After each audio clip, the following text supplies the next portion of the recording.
A paz do Senhor Jesus, nós vamos hoje prosseguir com os estudos bíblicos e vamos falar da primeira carta aos Coríntios, aos habitantes da cidade de Corinto. Essa carta ela foi escrita por Paulo, pelo apóstolo Paulo.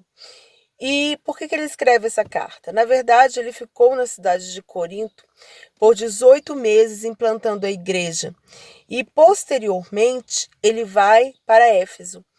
Quando ele vai para Éfeso, depois desses 18 meses, Éfeso também é uma cidade grega, Paulo ele vai escrever aos Coríntios com o objetivo de sanar algumas dúvidas e resolver problemas. A carta aos Coríntios tanto é para a igreja em Corinto, que ficou em Corinto, como para a igreja de todo o mundo, a igreja universal, a igreja de hoje. Porque os problemas que acontecem lá, muitas vezes se repetem hoje. E o que o apóstolo Paulo ele vai dizer? Ele vai começar com o problema das brigas, das dissensões. Em Corinto haviam grupos separados. Aí uns diziam, eu sou de Paulo, eu sou de Cefas, eu sou de Apolo. E Paulo queria acabar com isso, né? Por quê? Todos eram de Deus, todos são de Jesus. E ele falou, olha, um planta, eu planto, Apolo rega. Mas o crescimento da igreja, ela vem de Deus. Ela vem do alto, ela vem do Senhor. Ninguém é capaz de fazer o crescimento de uma igreja a não ser o próprio Deus. Então ele ensina aos coríntios. Os coríntios, eles viviam numa grande imoralidade, mesmo os crentes. Por quê? Aquela cidade era uma cidade de grande fluxo de pessoas, à beira do mar Egeu. Tinha uma quantidade de pessoas que iam e vinham. E havia um templo de uma deusa grega chamada Afrodite. Essa deusa grega era a deusa do amor. O amor que Deus nos ensina? Não, um amor pagão. E haviam prostitutas servindo nesse templo dessa deusa. E isso disseminava a imoralidade. E Paulo vai falar no capítulo 7 que você não pode ter um relacionamento fora do casamento. Se você tem relacionamento íntimo antes do casamento, isso é fornicação. Se você tem fora do casamento com outra pessoa, isso é o quê? Isso é adultério. Deus fez o homem e a mulher para serem um só corpo. E dentro do casamento, o relacionamento íntimo é abençoado, é uma bênção. E quando Paulo fala sobre, se possível, se mantenham solteiros, aquele que está solteiro fique como está, aquele que está casado fique como está, muitas pessoas interpretam que Paulo está contra o casamento. Só que Paulo não vai ser contra o casamento. Se Paulo ele vai defender a verdade bíblica. E se nós olharmos o livro de Gênesis, o Senhor, por meio de Moisés, ele vai dizer, não é bom que o homem fique só. Façamos para o homem uma mulher, uma companheira que lhe seja idônea. Então o próprio Deus institui o casamento. Por que Paulo fala então, olha, se possível não case. Mas se você não se aguentar, se você ficar, abrasado, quente, aí com desejos, aí que você se case. Por que Paulo fala isso? Que ele fala para uma época específica, uma época de perseguição. Por quê? Porque era muito difícil ter família naquela época. Aí você era expulso, você era perseguido, os cristãos estavam contrários ao Império Romano, o Império Romano os enxergava como inimigos, e você tinha filho, tinha família, e Paulo vai dizer, quem está casado vai se preocupar com aquilo que é próprio da sua esposa, vai se preocupar com seu marido, com sua esposa, mas quem está solteiro vai se preocupar com as coisas de Deus. E naquela época específica, que era uma época de perseguição, Paulo se preocupava com quem constituía a família. E ele vai falar a respeito disso extensivamente no livro de Coríntios. Ele também vai falar sobre carne sacrificada aos ídolos, que era uma preocupação dos crentes de Corinto.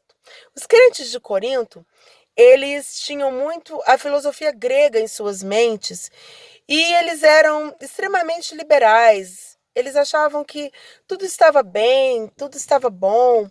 E Paulo vai criticar isso. Era necessário haver disciplina. Não é porque a gente fala de um amor de Deus, não é porque a gente fala de um Deus misericordioso, que a gente vai falar que tudo pode, tudo é permitido e criar uma igreja permissiva e focada no pecado. Havia o caso que é descrito no capítulo 5, que havia um jovem que tinha relacionamento com a sua madrasta, com a esposa do seu pai. E Paulo chega a dizer que nem mesmo entre os gentios, entre os não crentes, não cristãos, acontecia algo tão escandaloso. E que era necessário que a igreja tirasse o mau fermento.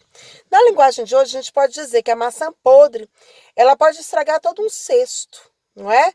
Que aquela podridão de uma vida, de um mau exemplo, pode contaminar toda uma igreja.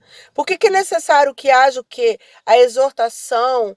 Ah, mas ninguém gosta de ser exortado. Mas o Senhor mesmo manda que haja exortação, que haja o que? A condução para o caminho da verdade.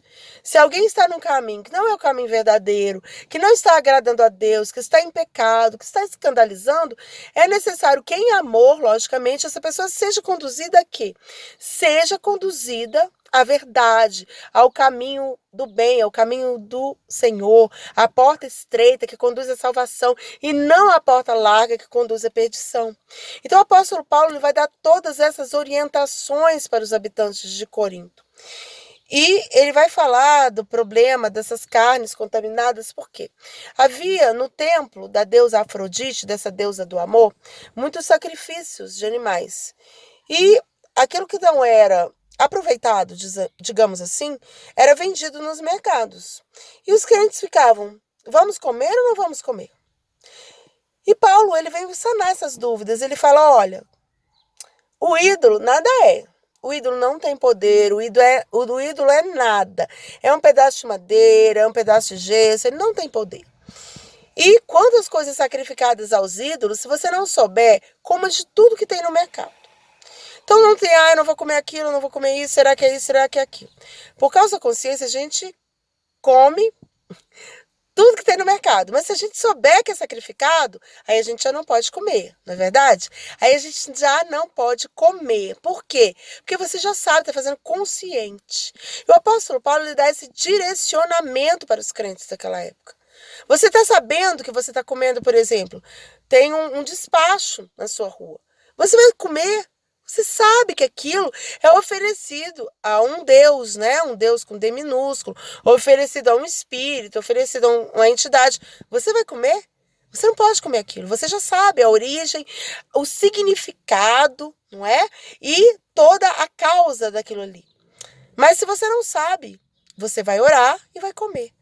E esses direcionamentos são importantes para nós hoje. Direcionamentos no casamento, quanto às condutas que nós devemos ter, inclusive sobre a alimentação.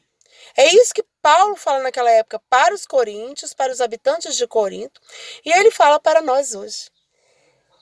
A epístola, então, de Corinto é uma epístola que nós temos que analisar muito à luz de uma época, de um local, mas que tem muitas instruções que servem para nós hoje. Amém? Eu estava com problemas de internet na minha casa e estou gravando aqui dentro do carro. Mas, irmãos, o importante é que o estudo não pare, que a gente não pare de estudar a Bíblia. Nós temos que buscar. Por que foi escrita essa carta? O que Paulo queria dizer nessa carta? O que está acontecendo aqui nesse momento? Qual é esse momento histórico, esse contexto do que está acontecendo? E Paulo dá direcionamentos que são muito importantes para nós hoje. E nós temos que entender tanto o contexto da época quanto o contexto atual.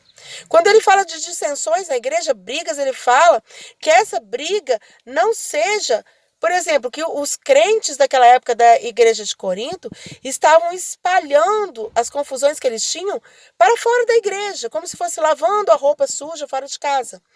E Paulo vai dizer, se preservem.